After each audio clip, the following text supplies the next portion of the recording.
Okay, for Module 2, we'll start the developing the right characteristics or the right mindset for data analysts. Okay, pag may questions, raise hands lang kayo guys. So, ito yung topics natin for this module. Uncovering your purpose in your career, finding your why, growth mindset, fixed mindset, atomic habits, and attitudes that employers look for. Ayan. So, dito meron tayong uncovering your purpose in your career.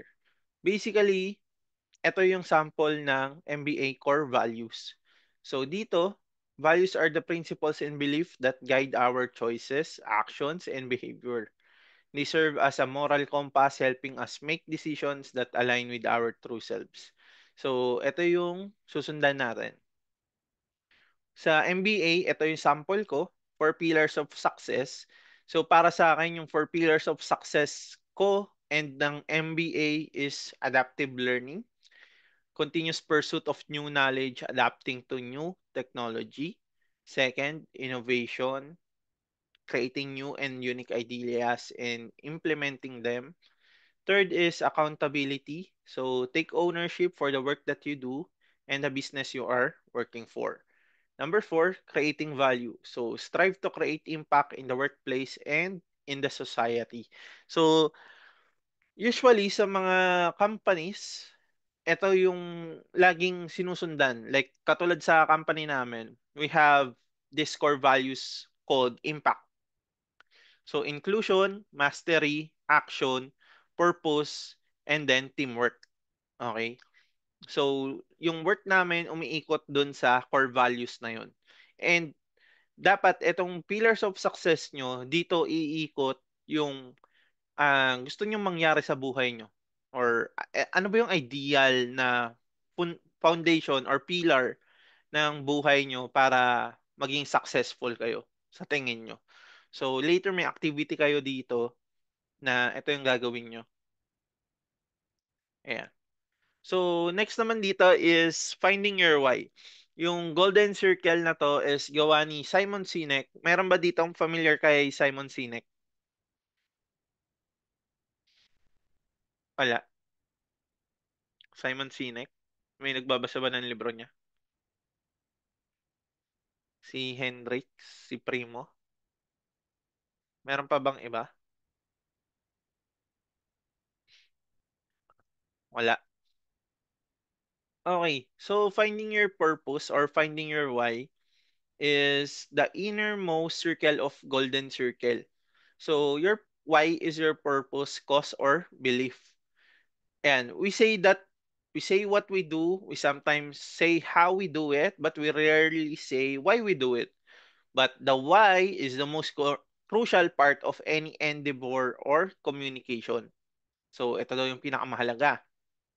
Example, yung purpose ng bootcamp na to is to help people learn about data analytics at a low cost but still giving them the quality of education they need to start their career in data analytics. So, sa amin, 'di ba, kasi for the past 6 years, I have been teaching and both my job in Accenture, that's where it all started. And then when I transferred to Schneider Electric, that's when I realized na hindi pala chance lang na binibigay sa akin yung pagtuturo. Hindi pala parang, kasi dati, nung nasa Accenture ako, parang sabi ko, siguro wala na silang ibang mapili. Siguro dahil ang dami kong free time, kaya ako yung pinipili.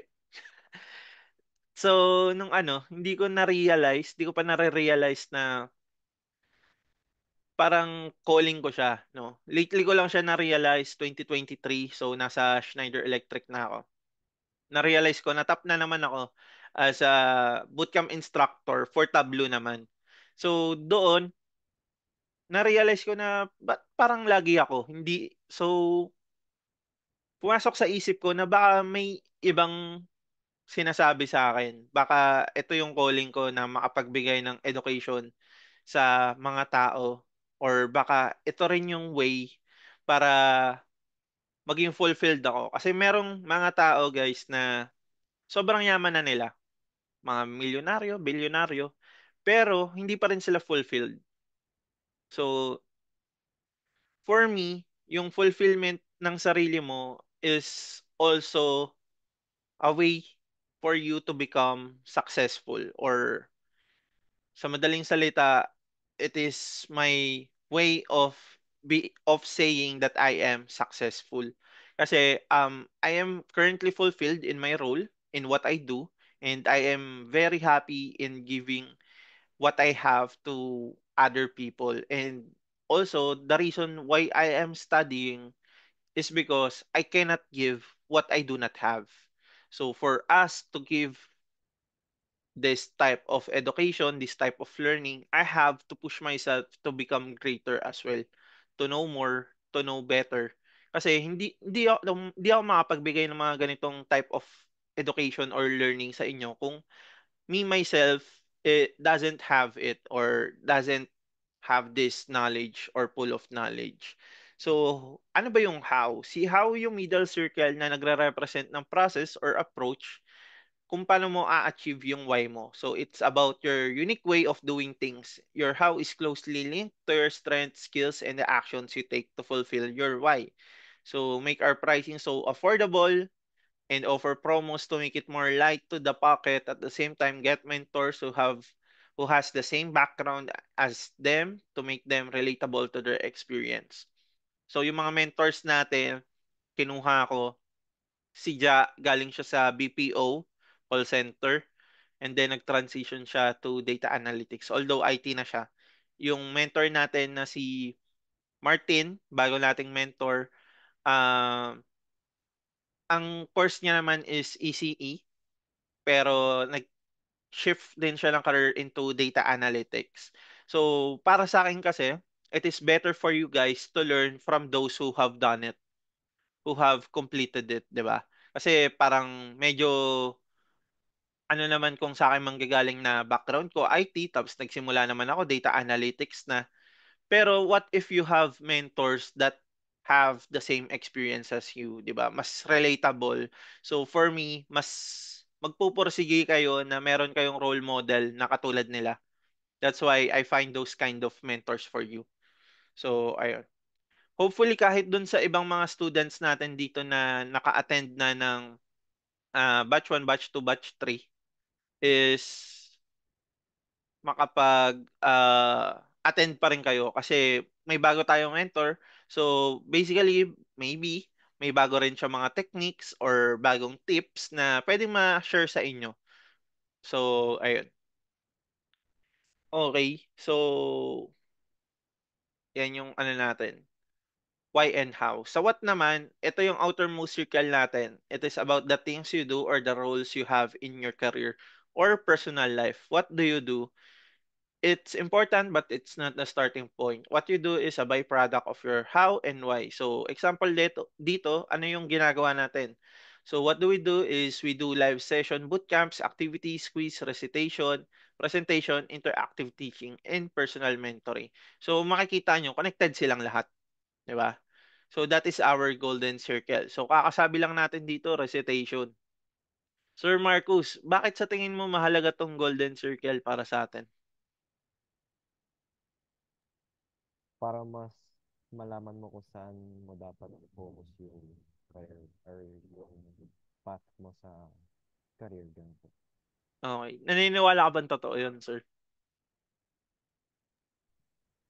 Consistent. Ma Maniniwala naman. Okay. Okay. Kaya ako to sinishare sa inyo kasi this Golden Circle, this is one of the best-selling book of all time in the world, no? And Simon Sinek is one of those people na even those successful people look up to him and ask him to be their mentor. So ibig sabihin, yung mga billionaires na yon, yung mga millionaires na yon, they ask guidance from Simon Sinek even though they are successful, and most of them dumadami pa sila. So ibig sabihin, etong golden circle na to, it works wonders, di ba? And that is why na ginagamit din natin siya ngayon. Ginagamit ko siya personally. And I personally love his book na Start with Why. So kung nagbabasa-basa kayo, kahit di kayo nagbabasa, pwede kayo mag-audiobook dun sa mga YouTube. Try nyo mag-audiobook, libre lang naman.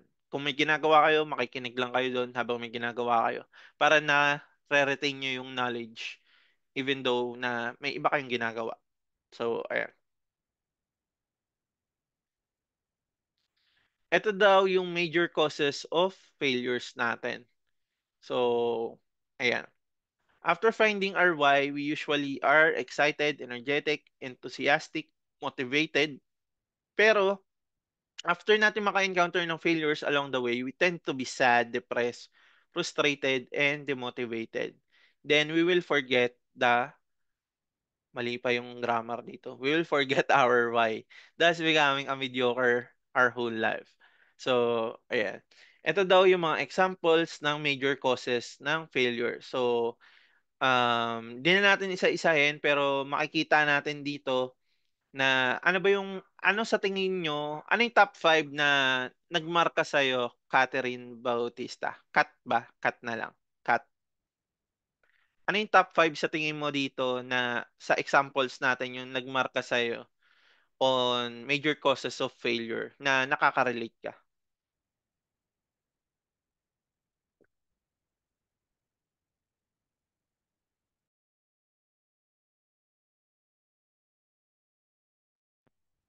Hello? Ay, so, hello po. Yep.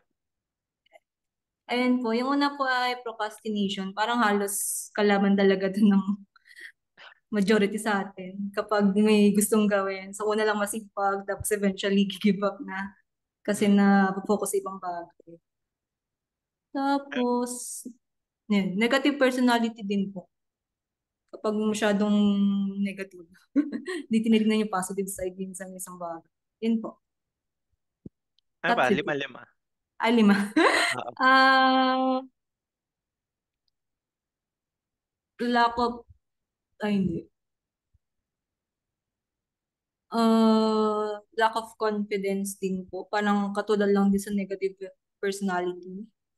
Tapos, creating value. Minsan kasi may mga bagay na ginagawa tayo pero parang ano yung purpose nito? May Mm. kagawa ba ako in the future? Something like that. Tapos, yung last po ay self-limiting beliefs. Limiting. Ayan. Oo. So, nakikita ko dito parang medyo pessimistic ka ba, Ma'am Kat? Sakto lang po. Depende po kung anong problema. Okay. So, sige. Try natin improve yan, no? Kasi dito i-discuss natin yung mindset natin eh. Kung paano natin ma-improve yung mindset natin. Same lang din ako sa'yo before. Sa akin may dagdag itong unfavorable hereditary life situation. So, dati mahirap lang kami. Ayan, hindi namin afford yung mga bagay-bagay. So, yung ultimong isang sardinas, hati-hati pa kami. Isang noodles, hati-hati pa kami. Apat kami magkakapatid, tapos bale, anim kami sa pamilya. Isipin nyo, hati-hati yung noodles tsaka yung sardinas. Kaya ang payat ko dati. Kaya nung nagkapera ako, parang sabik na sabik ako dun sa mga pagkain hindi ko nakakain dati. Yung mga bagay na hindi ko nakukuha. So, ayun. Kaya medyo in a way, naging negative din siya. So, ayan. Medyo kasi itong mga major causes of failures natin, dapat magkaroon tayo ng self-awareness kung alin dito yung meron tayo or ano dito yung nagre-resonate sa atin. Kasi kung hindi tayo aware kung ano yung current self natin, hindi natin siya mai-improve. Or like, katulad ko, nung siguro mga elementary, masyado akong maangas, masyadong mayabang, or I don't know. Parang iba yung vibes ko nung bata ako eh. Parang, ano man tawag dito? Suplado, ganun. Or what.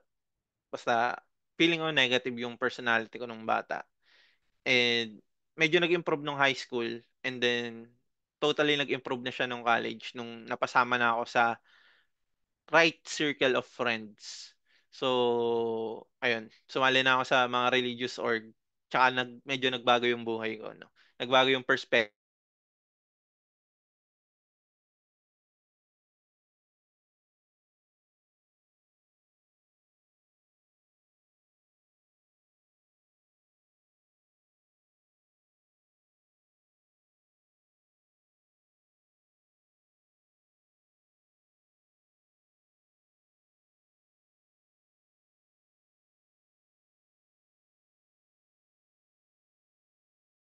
Naghahanap ako lagi ng mga,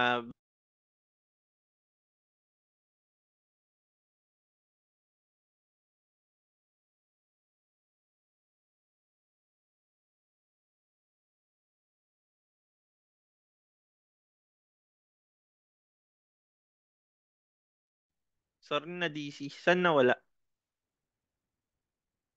Saang part?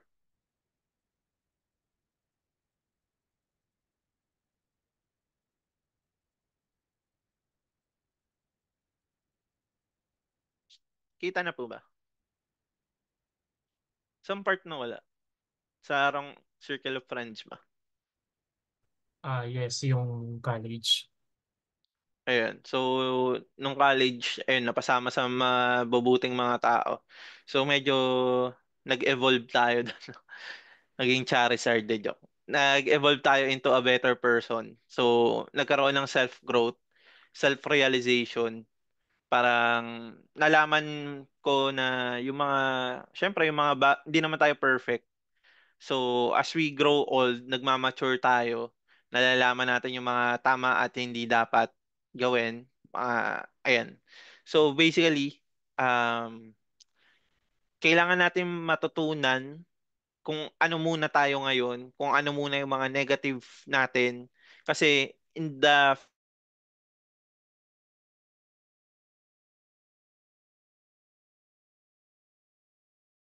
procrastination, guilty rin ako doon, no? Halos lahat ng tao guilty dyan sa procrastination. It is the killer, major killer of success, yung procrastination na yan. So, ang ginagawa ko ngayon, meron akong ganito. Ayan.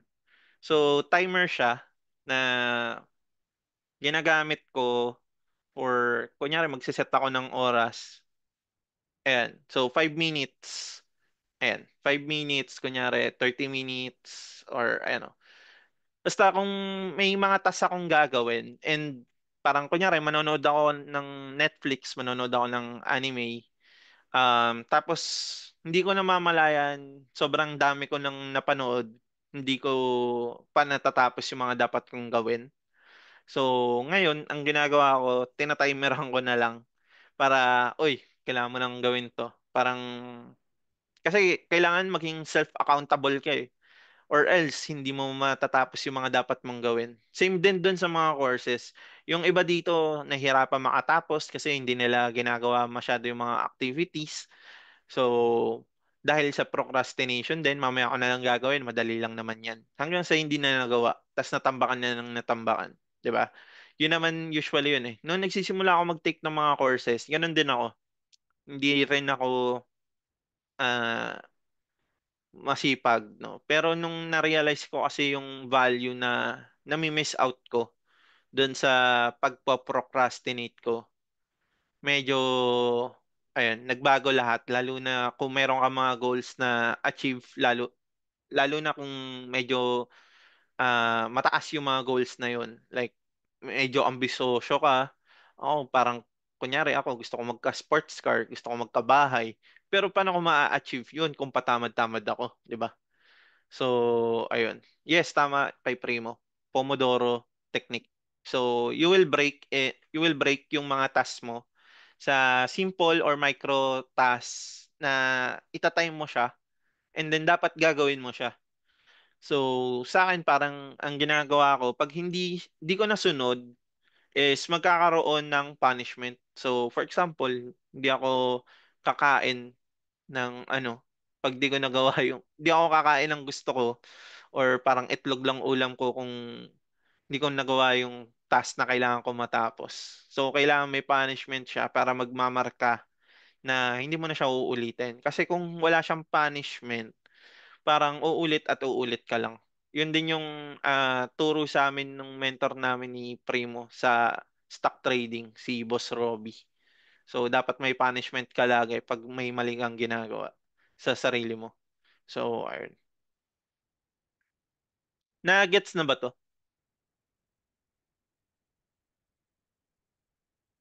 Gets. Medyo personal, medyo sentimental lang yung topic, pero um, guys, medyo talagang ito yung magbabago ng buhay nyo. Hindi yung data analytics, hindi yung kung ano mang courses na mabibili nyo online. It's it starts with you. It starts with yourself. It starts with your discipline. It starts how you view life. It starts on the right mindset. So it is very important to prioritize these things then. Ayan. So, with that being said, diretso tayo sa growth mindset. Okay. Wala lang. Stop. Tapos, ano natin.